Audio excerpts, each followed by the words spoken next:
దేవీ నవరాత్రి మహోత్సవాలు అమలాపురంలో ఘనంగా జరుగుతున్నాయి. ఇందులో భాగంగా 5వ రోజు అమలాపురం పట్టణంలో శ్రీ వాసవి కన్యకా పరమేశ్వరి ఆలయంలో వాసవి మాతను మహాలక్ష్మీదేవి అలంకరణలో 4,42,00,000 కొత్త కరెన్సీ నోట్లతో అలంకరించారు.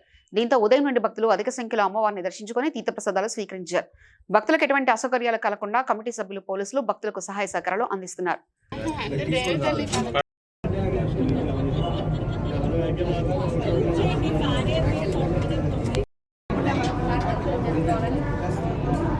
కమలాపురంలో జరుగుతున్న వాసవి కన్యకా పరమేశ్వరి వైశ్య సంఘం ఉత్సవ కమిటీ ఆధ్వర్యంలో జరుగుతున్న శరణ నవరాత్రుల్లో భాగంగా ఈ రోజు మహాలక్ష్మి అలంకారం జరుగుతుందండి.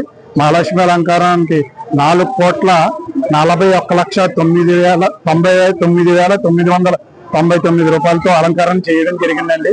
మహా అద్భుతంగా ఉంది అలంకారం. జనాలు చూడడానికి వివిధ ప్రాంతాల నుంచి కూడా తండోపతండాలు 99,999 రూపాయలతో అలంకరణ చేశారండి. చాలా భారీగా అందరూ శ్రమపడి చక్కటి అలాగా మన ఒక్కళ్ళ కోసమే కాకుండా ప్రజలందరి కోసం కూడా మనం మంచిగా ఉండాలని చెప్పి కోరుకోవాలండి.